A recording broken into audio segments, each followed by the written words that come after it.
All right, this is track 3, the Soulful Shack from the Miracles alternate version. And there's a reason I picked the alternate version is this song actually, the diss track specifically is from the unreleased 1966 Motown. As I would go through kind of those unreleased things, loved this song.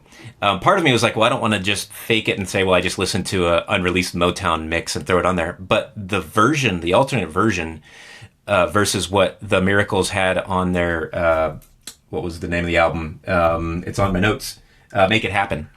Isn't nearly as like amped up on the piano like bass intro. I after it was just kind of like it was subdued on the album where I was like, no, man, like this turned it up a bit and just kind of pulled you in, and it was like bum bum bum bum, and I liked that. So that's why I had the alternate version on there. It makes me wonder like what's the decision. Part of it might be like, hey, we don't want to like rock the speakers.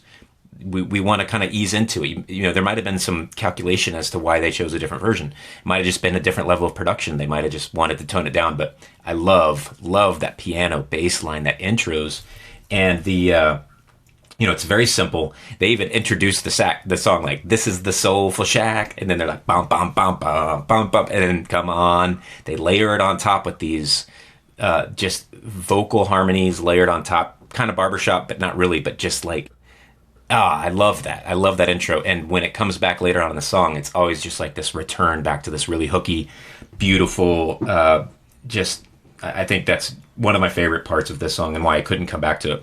The piano is also what I liked about it too, is we hadn't heard a lot of piano too much yet. I know we've only had a few songs, but it was unique to me that the piano was front and center versus the horns and others, although we do get to some more horns on this. You know, it's an ensemble too. It's like the musicians were part of this. The musicians were laying the backbone, the foundation, and then they bring the forefront to the vocals and the lyricists, and let that be the story as well. I think that's a theme that's great. There's time to have like the Brian Eno side of things, which is more instrumental, and there's a time to just be like, here's the story, here's the singers, this is the Soulful Shack. Let's tell you about it. Smokey Robinson's smooth voice that comes on in, and then again, he has the first verse. The second verse, he has the yeah. It's like the rest of the Miracles kind of coming in and helping him out with the storyline. Again, I think it was harmonization too, but not overly harmonized. The Vandellas accent when Martha Reeves is singing, the Miracles accent when Smokey Robinson is going through these verses. And everybody kind of played their part. Little bit, I'm not saying this is a boy band, but like, it's not like everybody gets their chance to have the mic. It's like, there is a purposeful, like, here we are front and center. This is the lead. These are the backing. And that adds to just this lifting up of the song. The sax, man. And I was listening to this in the house too. And I'd be like, Skip, check out the sax. It's like going to melt your face off. And yeah, it's like 1 minute, 28 seconds. And it's like, but it's only like 3 or 4 notes for like 10 seconds. But man, again, and in this version, it was subdued in the album version, but just like this one, they were like, let it ride. And the sax just was like, like full melt your face, sunshine. I loved it. I love that part. And maybe that's like the part of me that I don't mind when you're making a mix of something. Let it spike a little bit. Let it distort a little bit. And I think that was maybe counter to what the sound they were trying to get in the Motown. Like, no, it needs to kind of fit like this to sound on the radio, to be accessible. Don't deviate too much from it, because this is what people want. This is what's going to sell the singles, is what's going to sell the records. That was part of the calculation. And not all music is created that way, but this one is, I think one of those that was like, yeah, this is one.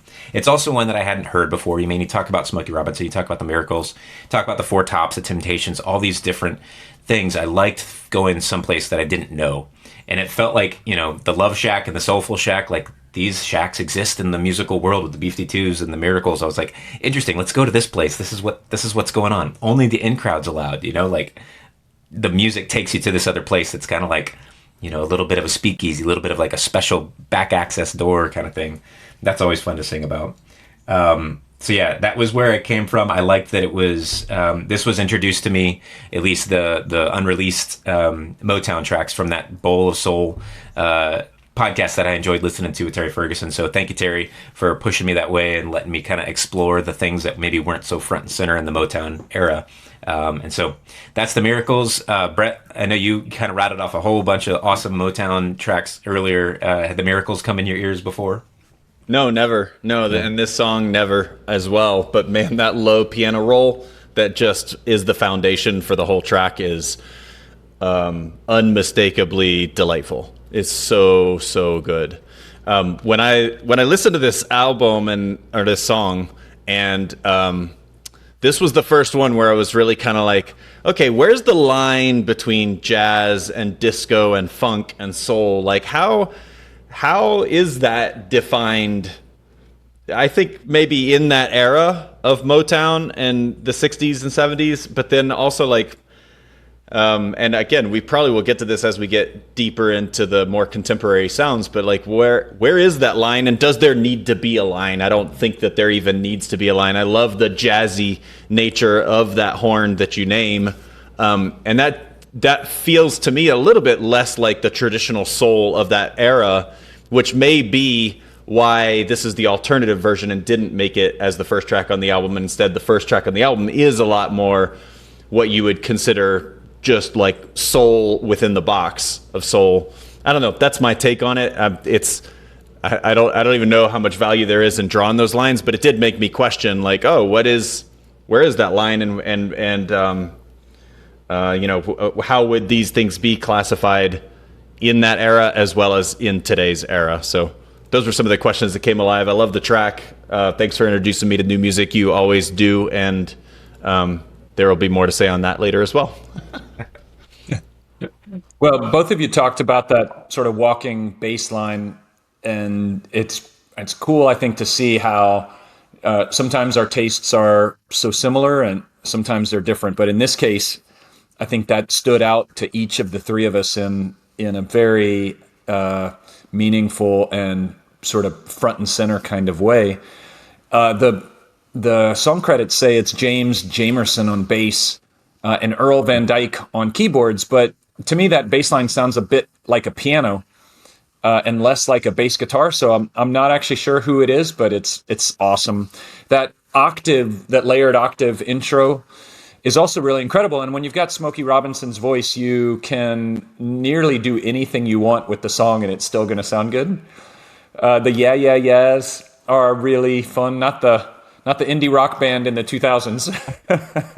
Although when I wrote that down, I did look up, how did the Yeah Yeah Yeahs get their name? Apparently it's just it's not this, it's just something that's often overheard in a cafe or nightclub or something. People will say that when they're not being as polite to each other as we are on this podcast. But the thing that stands out to me in this song, other than the things we've already talked about, it's the percussive guitar chank that happens on the 2 and 4, and it ends up, I think, being something that emerges in the Motown era, where as the beat's playing, the guitar is just chink, chink, kind of following along with the snare, and then they embellish at times. But this is one of those that pretty consistently throughout the song, the guitarist Marv Tarplin is just hitting that chank. And I don't know if that's boring, when you're playing it live, if that's all you got to do is basically follow the snare.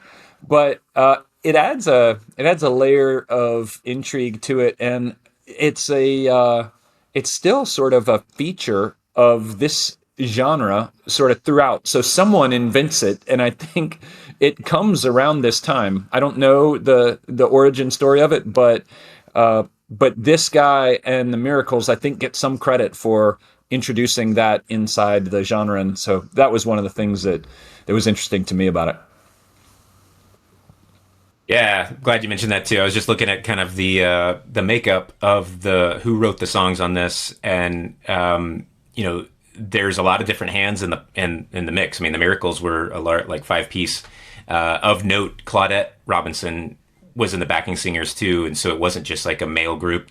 Although I don't think I hear Claudette on this track in particular, but so many different songwriting credits. Smokey Robinson had a few, but Stevie Wonder. HDH has a song in there on the album, It's a Good Feeling. Warren Moore, Henry Cosby, all these other names. I mean, there's like 20 different names that were all responsible for all these different tracks. So you have this like community all kind of coming together, and you feel that ensemble too.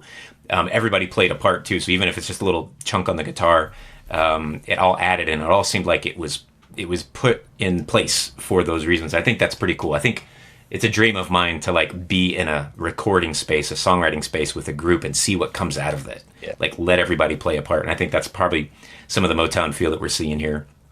Love it.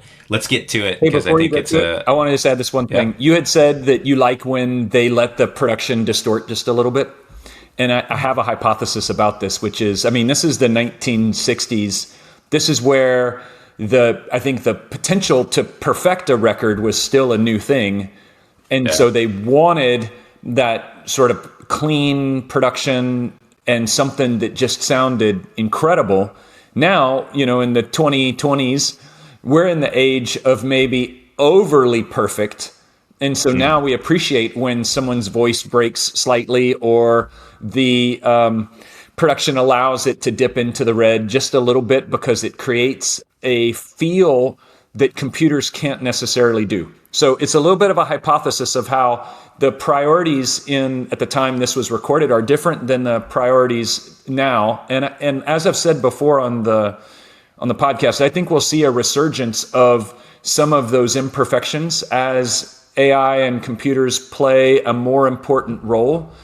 I think we'll see this become more interesting. Just like you said it, Grant, you're drawn to the unreleased or the alternate track, and that's partly because it's a little more raw. And I think that the moment in time that we're in at the time we're recording is a time that appreciates that more raw take. Yeah, that's a great observation too. And I think you are mentioning something that was key to that era of what was new then was polishing and making it sound primo so that when you hear it through a medium of radio or a record player, you're not limited by the sound limitations that those were having. So yeah, and the human element is, still featured throughout on this too. But yeah, that's a great observation and one that's appropriate, kind of thinking through this era as well as we kind of go through the rest of the songs, like how some things were tweaked a little bit along the way. This is one of the, we'll start to talk about lengths of songs too, but this one's right under that 3 minutes as well. Another track or two, and we'll start to think about expanding songs too. So like the motivations shift a little bit more as we go. So yeah, it's a great observation too. And I think that's part of the beauty of the chronological nature of the ordering here is we're getting to feel a little bit of that evolution and maybe that thought process as we live through the 9 tracks, which is a minuscule section of that world between 1963 with Martha Reeves and where we end up at the end of the day with Frank Ocean. So very cool. Well, get your other booty shaken out with some piano because the opening bassline piano kind of feel is going to get you moving for the next 2 minutes and 57 seconds. This is The Miracles with the alternate version of the Soulful Shack that I guess was never released, but it was also the same song was featured at the beginning of their 1967 album, Make It Happen.